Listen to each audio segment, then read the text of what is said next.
नमस्कार। आकाशवाणी जयपुर अजमेर से प्रस्तुत है प्रादेशिक समाचार।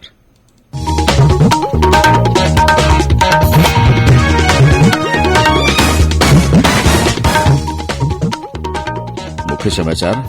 प्रदेश के 6 जिलों में जिला परिषद और पंचायत समिति सदस्यों के चुनाव की मतगणना शुरू। जल जीवन मिशन के अंतर्गत राज्य के 1067 गांवों से संबंधित 161 पेयजल परियोजनाओं को मंजूरी। प्रदेश में कोविड से स्वस्थ होने की दर 99.05% हुई। कल 8 नए मामलों की पुष्टि। और राज्य में वर्षा का दौर जारी। आज भरतपुर, जयपुर, उदयपुर तथा जोधपुर संभागों में हल्की से मध्यम वर्षा की संभावना।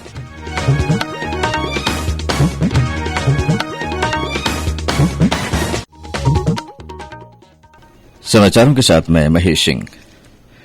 देश भर में 18 वर्ष से अधिक आयु वर्ग के लिए सरकारी केंद्रों में निःशुल्क कोविड टीकाकरण अभियान जारी है। युवाओं से आग्रह है कि टीका जरूर लगवाएं और अन्य लोगों को भी इसके लिए प्रोत्साहित करें। जब तक आवश्यक न हो घर से बाहर न निकलें और सुरक्षा के 3 सरल उपायों का पालन करें। मास्क लगाएं, 2 गज की सुरक्षित दूरी बनाए रखें, हाथ और चेहरा साफ रखें। और अब समाचार विस्तार से। प्रदेश के 6 जिलों जयपुर, जोधपुर, भरतपुर, सवाईमाधोपुर, दौसा और सिरोही में हुए जिला परिषद और पंचायत समिति के चुनाव की मतगणना शुरू हो गई है। मतगणना संबंधित जिलों में अब से कुछ देर पहले प्रारंभ हुई है। निर्वाचन विभाग ने मतगणना केंद्रों पर सुरक्षा के व्यापक प्रबंध किए हैं। 6 जिलों के 200 जिला परिषद सदस्य, 1564 पंचायत समिति सदस्यों के लिए चुनाव हुए थे। इसमें 1 जिला परिषद सदस्य तथा 26 पंचायत समिति सदस्य पहले ही निर्विरोध चुने जा चुके हैं। ऐसे में 199 जिला परिषद और 1537 पंचायत समिति के सदस्यों के चुनाव की मतगणना हो रही है। जल जीवन मिशन के अंतर्गत राज्य स्तरीय योजना स्वीकृत समिति की कल वीडियो कॉन्फ्रेंसिंग के माध्यम से बैठक आयोजित की गई। बैठक में प्रदेश के 1067 गांवों से संबंधित 161 ग्रामीण पेयजल परियोजनाओं को मंजूरी दी गई। इन परियोजनाओं पर 1461 करोड़ 33 लाख रुपए की लागत आने का अनुमान है। इससे 2,44,000 से ज्यादा घरों में नल कनेक्शन दिए जा सकेंगे। जन स्वास्थ्य अभियांत्रिकी विभाग के अतिरिक्त मुख्य सचिव सुधांश पंत ने बताया कि राजसमंद तथा धौलपुर जिलों में सर्वे और डीपीआर तैयार करने के 2 प्रस्तावों को मंजूरी भी मिली है। प्रदेश में कोविड से स्वस्थ होने की दर बढ़कर 99.05% हो गई है। साथ ही सक्रिय मरीजों की संख्या भी महज 86 रह गई है। कल राज्य में 6 जिलों में 8 नए संक्रमितों की पुष्टि हुई। जयपुर में 2, जोधपुर, बीकानेर, अलवर, नागौर तथा सीकर में 1-1 कोविड संक्रमित का पता चला है। 15 जिलों में कोविड का एक भी सक्रिय मरीज नहीं है, जबकि 14 जिलों में सक्रिय मरीजों की संख्या 5 से कम है। सबसे ज्यादा 42 सक्रिय मरीज जयपुर जिले में है। उधर देश में कल 45,000 से अधिक नए रोगियों की पुष्टि हुई, जबकि 34,000 से अधिक लोग स्वस्थ हुए हैं। देश में अब तक 3 करोड़ 20 लाख से अधिक लोग कोविड संक्रमण से ठीक हो चुके हैं।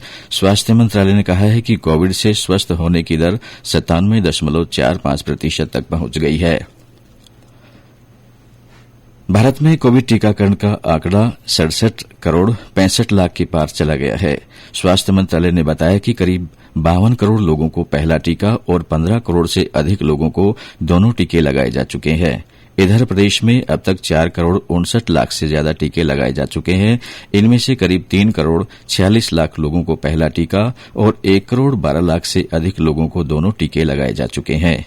आज भी राज्य में 3,500 से ज्यादा टीकाकरण सत्र आयोजित किए जा रहे हैं।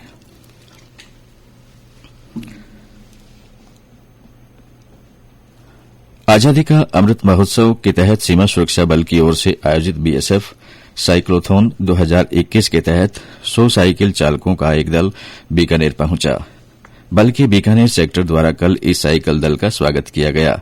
दल का नेतृत्व कर रहे सहायक कमांडर इंद्रजीत सिंह ने बताया कि साइक्लोथॉन 15 अगस्त को जम्मू से रवाना हुआ है। यह दल 1993 किलोमीटर की यात्रा कर 2 अक्टूबर को गुजरात के दांडी पहुंचेगा।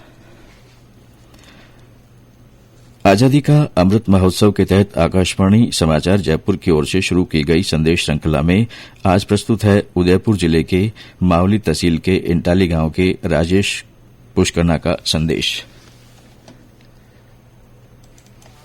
श्रोताओं को मेरा नमस्कार। मेरा नाम राजेश पुष्करना, गांव इंटली, तहसील मावली, जिला उदयपुर से।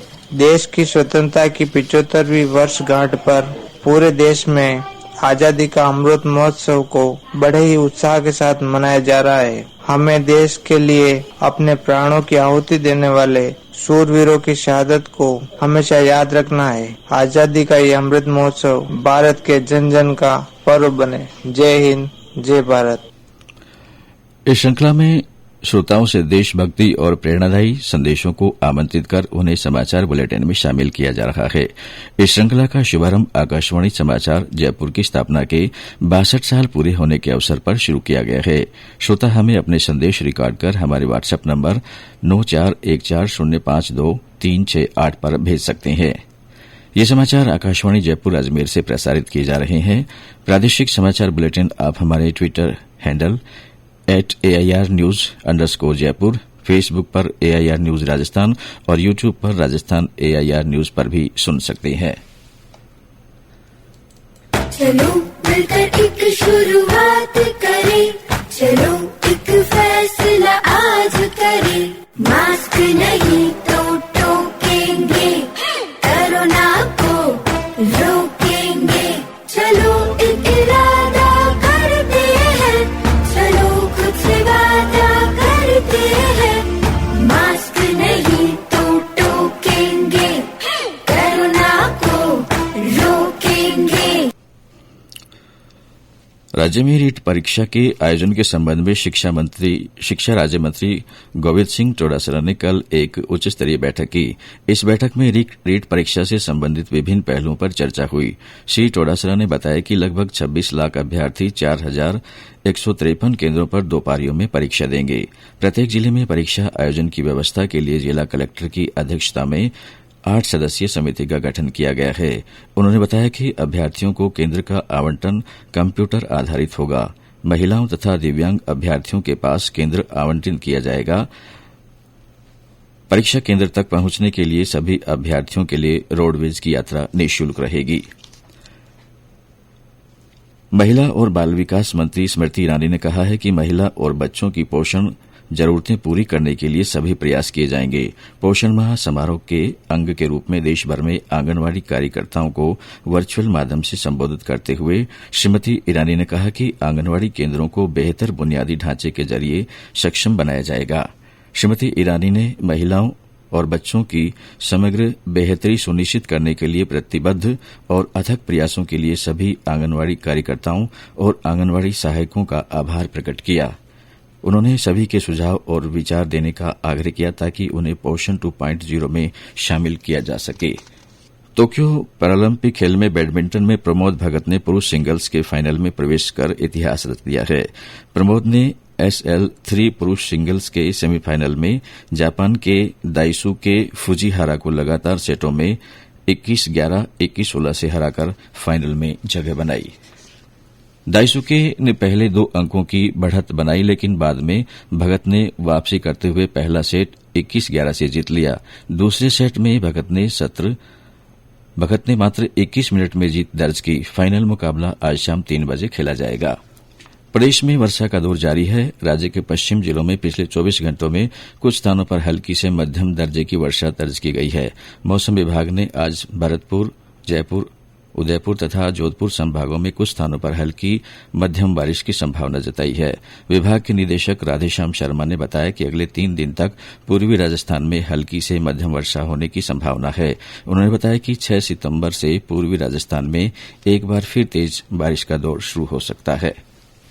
अगले 3 दिन कुछ स्थानों पर हल्के से मध्यम दर्जे की बारिश होने की संभावना बनी रहेगी। वहीं पश्चिमी राजस्थान में अगले 2-3 दिन केवल छुटपुट बारिश होने की संभावना है। इसके अलावा 6 सितंबर से बंगाल की खाड़ी में एक नया कम दबाव का सिस्टम बनेगा। 6 सितंबर से 10-12 सितंबर तक पूर्वी राजस्थान में एक बार फिर से मानसून सक्रिय होगा। पूर्वी राजस्थान के कोटा और उदयपुर संभाग के जिलों में कहीं कहीं भारी बारिश होने की भी संभावना 6-7 सितंबर से लेकर 10-11 सितंबर तक बनी रहेगी। वहीं पश्चिमी राजस्थान के बीकानेर और जोधपुर संभाग में भी इस नए सिस्टम का असर 7-8 सितंबर से देखने को मिलेगा। और अंत में मुख्य समाचार एक बार फिर। प्रदेश में 6 जिलों में जिला परिषद और पंचायत समिति सदस्यों के चुनाव की मतगणना शुरू हुई। जल जीवन मिशन के अंतर्गत राज्य के 1067 गांव से संबंधित 161 पेयजल परियोजनाओं को मंजूरी दी गई। प्रदेश में कोविड से स्वस्थ होने की दर 99.05% हुई। कल 8 नए मामलों की पुष्टि और राज्य में वर्षा का दौर जारी है।